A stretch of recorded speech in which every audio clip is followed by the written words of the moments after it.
Hey everybody, this is Rykard here again, and welcome to another Pokemon Showdown upload. Today's battle is another OU match that I had on my live stream the other day, and it turned out to be a lot of fun. I'm using the same team that I used in my last video, because I did really enjoy using it. I didn't really get to use all the things on it that I wanted to, but overall, it just turned out to be a pretty fun team. So we'll try it again, see how it goes. So my opponent leads off with Mew, whereas I lead off with Gengar, and this ends up being immensely good for me, because I'm able to just go for Shadow Ball. I actually get a crit here, but he's going to do a lot of damage to this Excadrill, and because he brought this in so confidently, I'm like, alright, he's Scarf. There's no way he's not. So I go into Gliscor here, obviously going to dodge the Earthquake, and not really take a lot of damage from the Iron Head either if he wanted to go for that. So I'm able to get off this Landorus's Rocky Helmet as he brings it in, set up rocks, he sets up his rocks. This happens all the time. And if you hear any extra sounds in the background right now, it's because of the fact that I have two cats that are currently sitting right by my microphone. But anyways, he's going to keep going for knockoff, and he knocks off my Toxic Orb, and I'm like, well, okay. But the only thing about that is I do actually have Heal Bell on not Latios, on Altario, so this could be a bother later. But either way, fun fact about Gliscor that is especially defensive, I can legitimately wall Rotom, because even if he wants to go for Hydro Pump, it's actually not going to do enough to where I can't just keep roosting off on it. But either way, he goes for it against my Scizor. I don't know why he didn't go for another Hydro Pump again, potentially trying to just kill it, because the first one did 47%. But it allows me to then just go for the Defog to get rid of the hazards, and then U-turn on it to get a little bit of damage. He decides to, again, bring in this Excadrill, and I'm like, I really have no idea what move you are using with this thing, but I assume you're Scarfed, so I'm just going to go into Gliscor.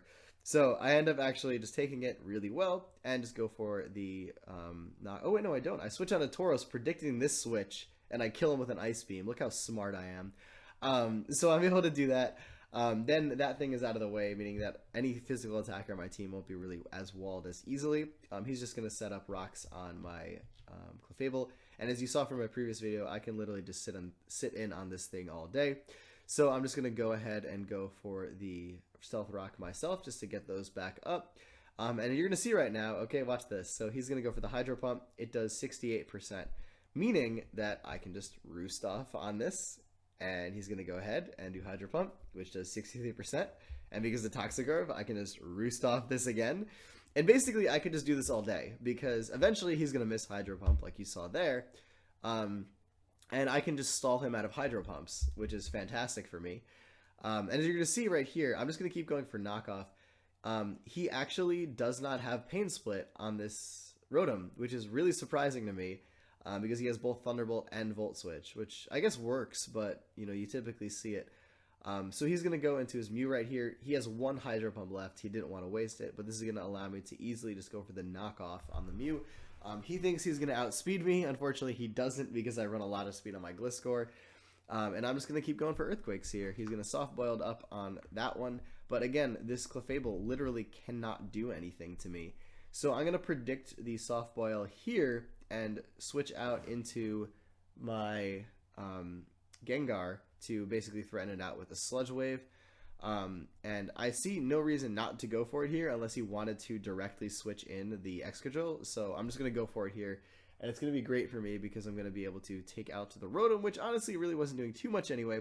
But I have to switch out here yet again because I do not want to take a hit from this thing. He goes to the Iron Head, but he gets a crit this time, which means that I do have to switch out yet again. Decide to go into Volcanion because I do quad resist this. That's going to do 10%, which is super cool for me. Meaning I'm going to get basically a free Steam Eruption off on anything on his team.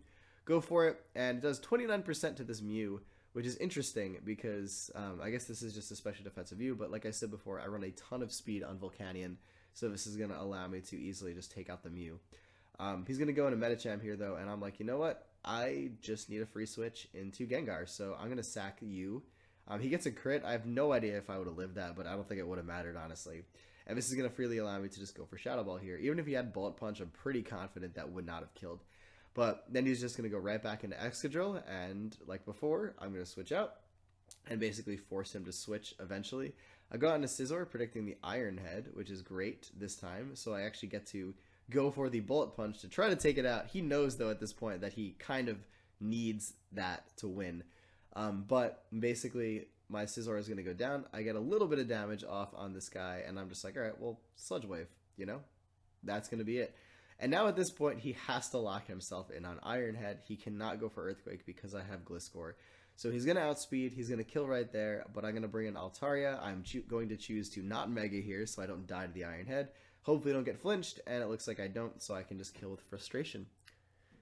And that is the game. So thank you everybody for watching that one. Another really fun game using this interesting team. Like I said, I don't think it's a fantastic team, it's just a fun team. So that's really all we can ever ask for a lot of the time, right? But anyways, everybody, that was it for this battle. So thank you all for watching. I appreciate all of your viewership. It makes me very happy when I see it.